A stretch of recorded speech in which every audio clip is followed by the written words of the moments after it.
मेरे प्यारे साथियों, नमस्कार। यूट्यूब की SP math by RP channel पर आपका हार्दिक स्वागत है।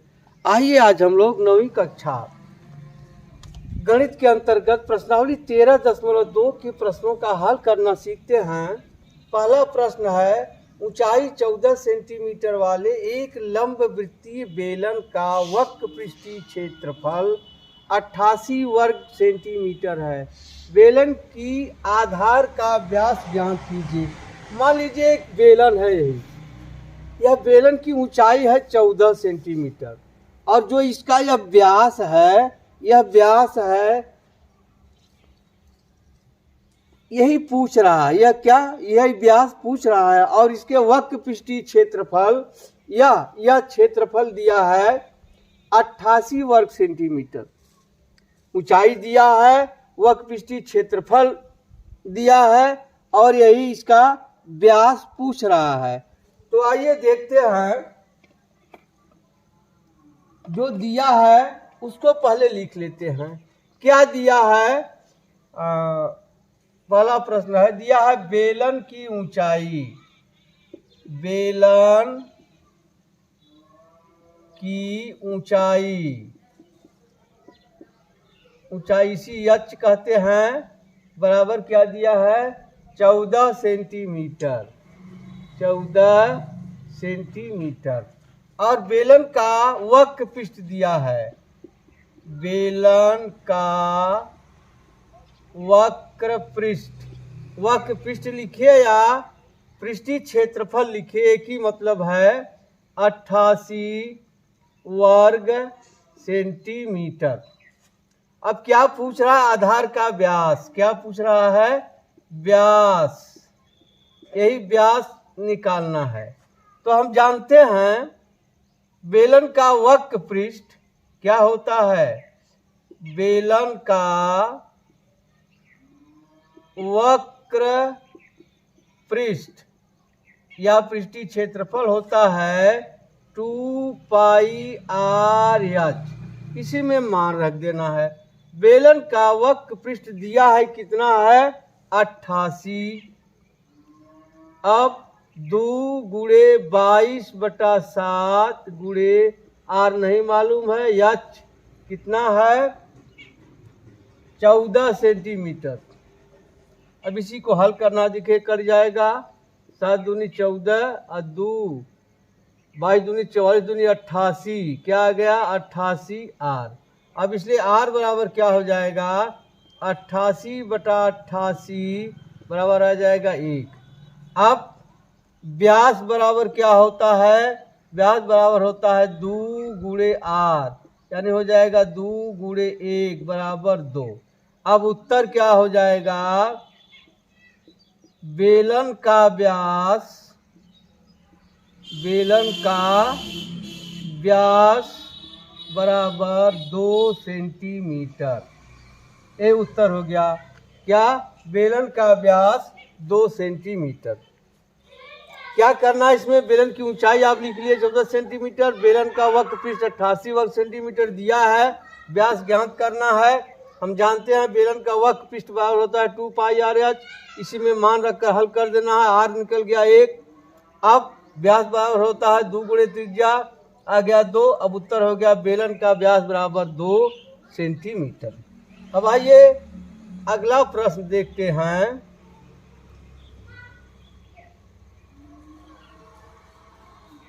अगला प्रश्न है, धातु की चादर से 1 मीटर ऊंची और 144 सेंटीमीटर व्यास के आधार वाली एक बंद बेलनाकार टंकी बनाई जानी है।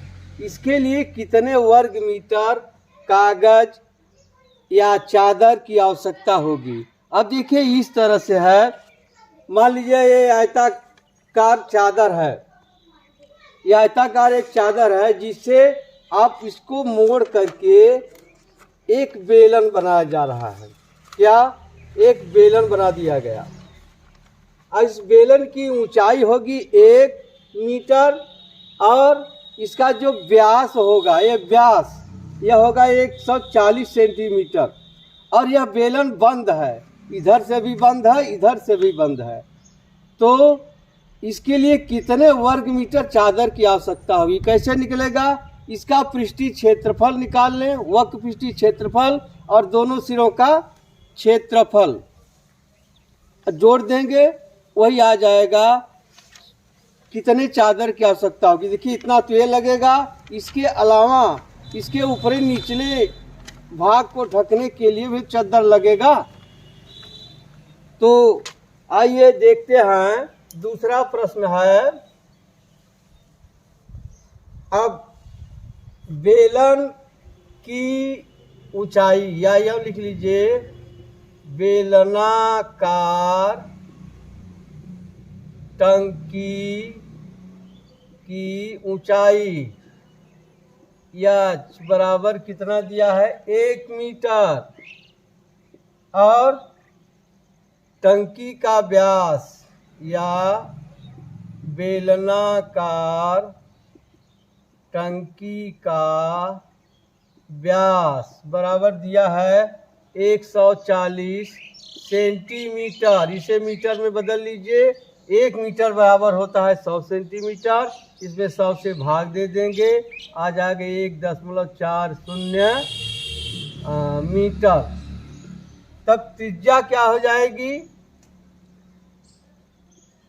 टंकी की त्रिज्या बराबर क्या हो जाएगा? 1.40/2 मीटर, यानी बराबर आ जाएगा 0.70 मीटर।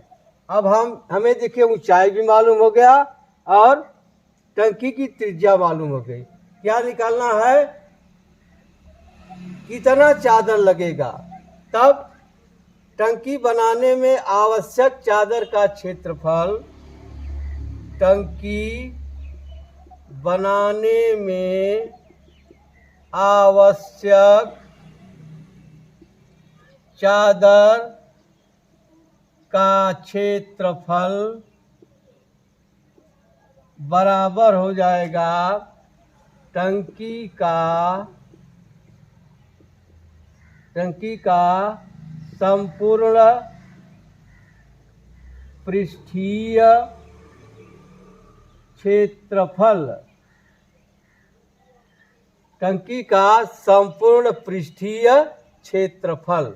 अब टंकी का संपूर्ण पृष्ठ क्या होता है? हम पढ़े हैं 2πr h + r, यही होता है। अब इसी में मान रख दें, 2 × 22/7 × r बराबर कितना आया है?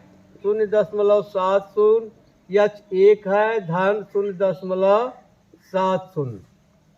अब देखिए इससे कट गया, आ जाएगा 0.10 बार। अब गुणा कर दे, 22 दूनी 44, 44 में इससे गुणा करेंगे आ जाएगा 4.4 गुणे, इसे जोड़ देंगे आएगा 1.7।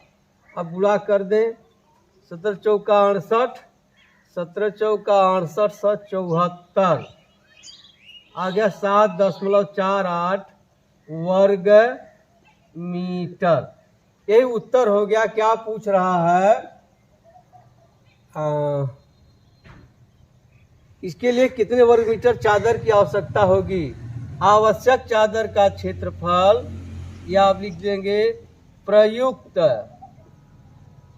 चादर का क्षेत्रफल बराबर हो जाएगा 7.48 वर्ग मीटर। यही उत्तर हो गया।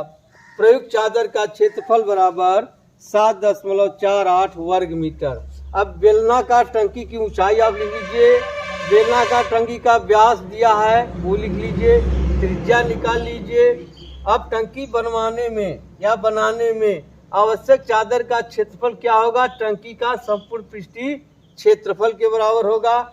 अब टंकी का संपूर्ण पृष्ठीय क्षेत्रफल या बेलन का संपूर्ण पृष्ठीय क्षेत्रफल होता है 2πr h + r। अब इसमें मान रखकर हल कर दिया, आ गया 7.48 वर्ग मीटर। अब आइए अगला प्रश्न देखते हैं।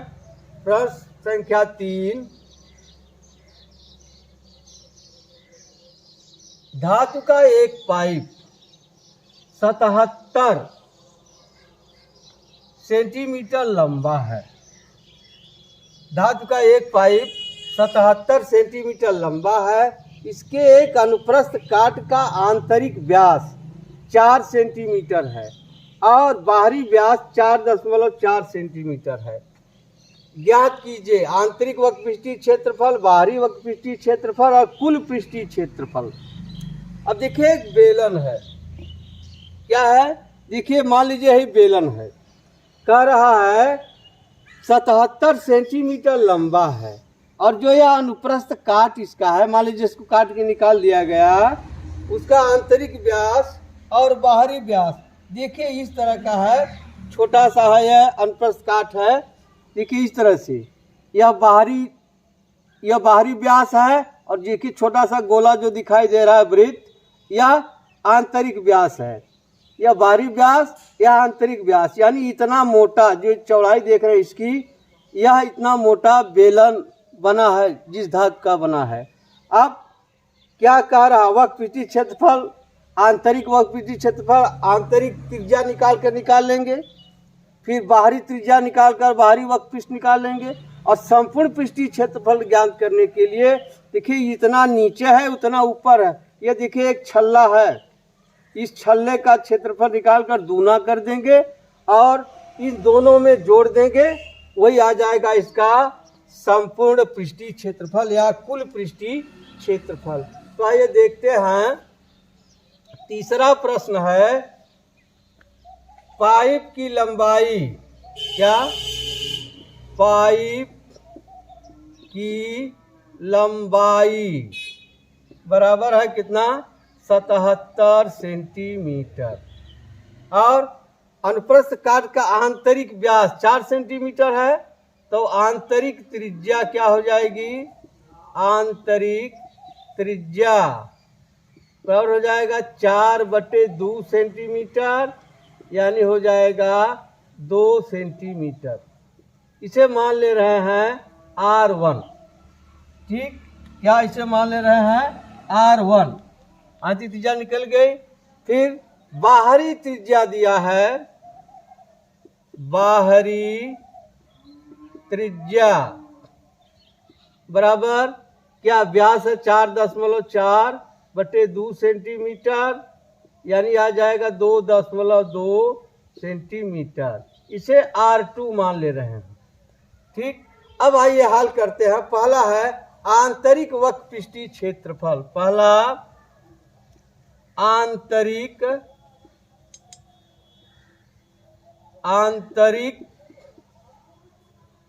वक्र पृष्ठीय क्षेत्रफल बराबर क्या होता है सूत्र, 2 पाई RH, R की जगह हम लिख दें R1, अब इसी में मान रख दें 2 गुणे 22/7 गुणे R1 कितना है 2 गुणे 77, 7 से कट जाएगा, आ जाएगा 11, अब हो जाएगा 22 दूनी 44 दूनी 88, 88 गुणे 11 बराबर आ जाएगा 11 अट्ठे 88 और 11 अट्ठे 88, 6 94, दशमलव लग जाएगा नहीं, 948 वर्ग मीटर। यही उत्तर हो गया। बेलन का आंतरिक वक्र पृष्ठ 900, देखिए गुणा करने में गलती हो गया, 11 अट्ठे 88 और 11 अट्ठे 88, 98 होगा यहाँ, 968 वर्ग मीटर, क्या गया 968 वर्ग मीटर, ठीक। अब दूसरा देखते हैं, दूसरा है बाहरी वक्र पृष्ठीय क्षेत्रफल, बाहरी वक्र पृष्ठीय क्षेत्रफल। इसमें भी वही सूत्र होगा 2 पाई R2H, अब मान इसी में रख दे 2×22/7 गुणे 8 बराबर है 2.2 गुणे 77। ये भी कट जाएगा 11 से। अब गुणा कर दे। कुल पृष्ठीय क्षेत्रफल इसके लिए बताएं। आंतरिक वक्र पृष्ठीय क्षेत्रफल निकल गया, बाहरी वक्र पृष्ठीय क्षेत्रफल निकल गया। अब दोनों छल्लों का क्षेत्रफल क्या कर रहा है? दोनों पाइप अनुप्रस्थ काट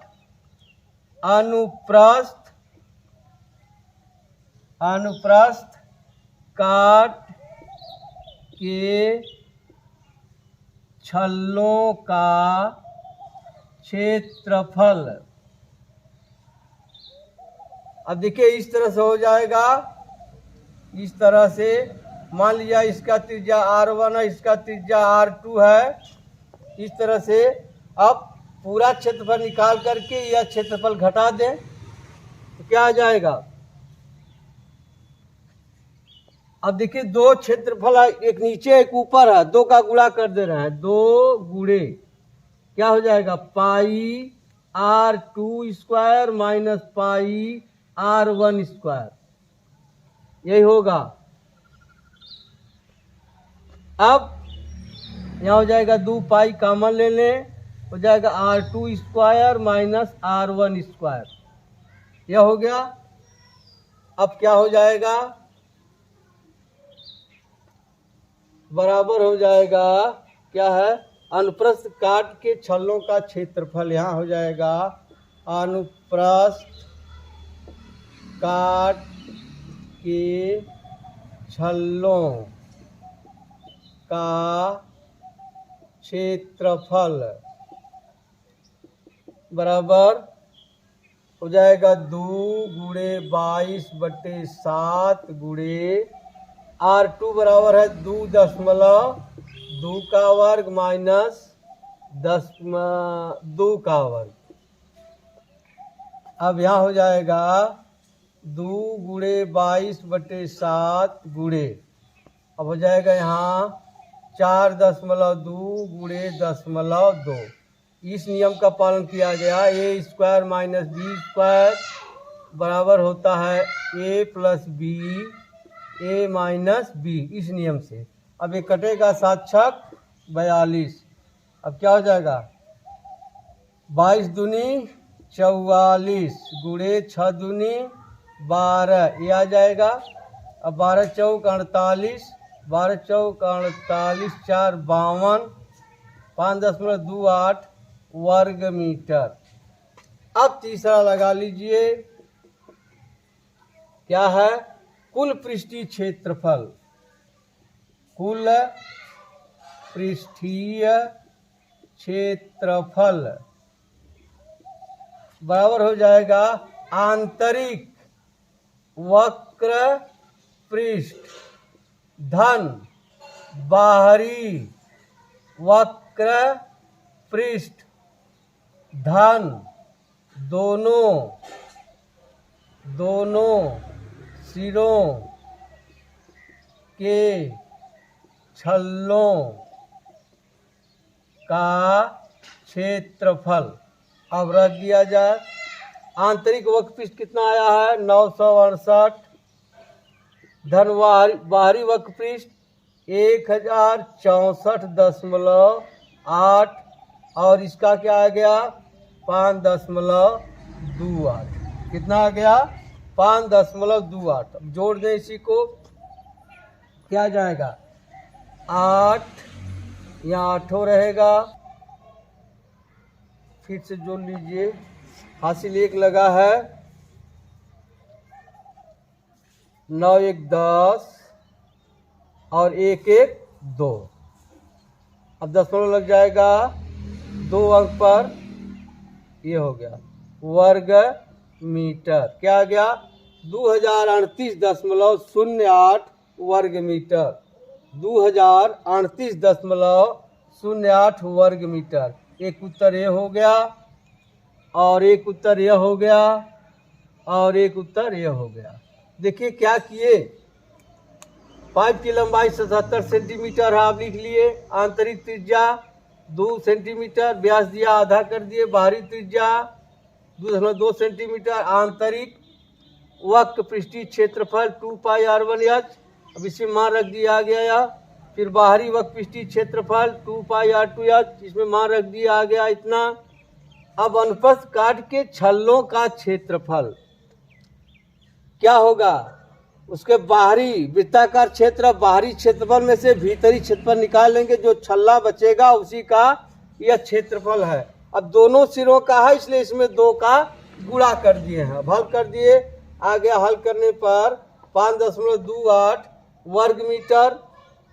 अब कुल पृष्ठीय क्षेत्रफल पूछ रहा है, तब क्या होगा, आंतरिक वक्र पृष्ठ धन बाह्य वक्र पृष्ठ धन दोनों सिरों के छल्लों का क्षेत्रफल।